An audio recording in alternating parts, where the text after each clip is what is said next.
Alright guys, so I got a tweet alert saying I need to get my butt out of bed and do this video for you guys. So there's a few adjustments going on in Warzone tonight that we need to talk about. So the C58, the EM2, the FAL, the Modern Warfare MP5 with 10mm rounds, the Stoner, Type 63, are all getting nerfed along with the Krig finally. So the Groza, the Cold War AUG, the DMR, PPSH, and actually the M16 are all getting buffed. Let's take a look at this. C58 is getting more recoil. The EM2 is getting a less magnification optic. The FAL is getting a upper torso nerf. The Groza is getting a sprint to fire buff. The Krig is getting a maximum damage decrease. The mid damage is now 25. The minimum damage decreased from 25 to 23. And weapon kick was increased. The LMG, the Stoner, the recoil was increased slightly. It wasn't that bad to begin with. There was almost no recoil anyway, to be honest. So it's not that big a deal for that gun. As far as the AUG goes, the recoil was decreased. The DMR was adjusted. It wasn't quite a decrease, but it was just a rework. But that usually means they decreased it quite a bit. The M16 had a weapon kick decrease.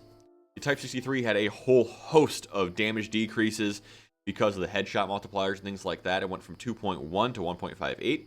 That should help the hacker situation with the Type 63s.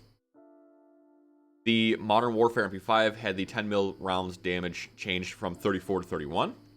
The OTS-9 damage range was decreased from 6.2%, so that's a pretty big decrease to take for that gun. So it's definitely impact the OTS-9 in that way. Using it at a distance, just gonna keep that in mind. The PPSH had the weapon kick essentially kind of slowed down or adjusted. ADS sway is also adjusted. Should make the gun a lot easier to control. The recoil on the Swiss and the ZRG have also been adjusted, so hopefully it's easier to get follow-up shots and just kind of work the rifle a little bit better. Especially that's nice because there's a lot of them on the ground right now. As far as assault rifle barrels go, there's a bunch of barrel adjustments as you can see here. And there are also LMG adjustments you can see here. Basically they're just kind of taking away a lot of the recoil control. 2% here and there, 1% here and there. So they're just keep that in mind. You're changing your guns around for loadouts. So expect to see some maybe different loadouts, but still, I mean, honestly, it's more likely they're just kind of adjusting things for skill level, and loadouts can remain the same. As far as the DMR, the damage range decrease reduced from 25 to 20%, and the rate of fire also increased.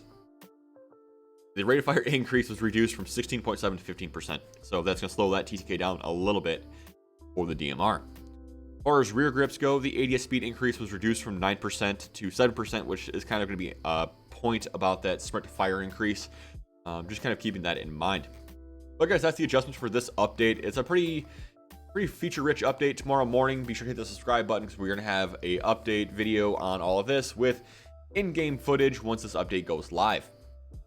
That as well as the Clash is going live, so we're gonna play some of that and post some gameplay. But lots of big stuff tomorrow, guys. Lots of big stuff coming this weekend. Be sure to hit that subscribe button, hit like. I'll see you guys around.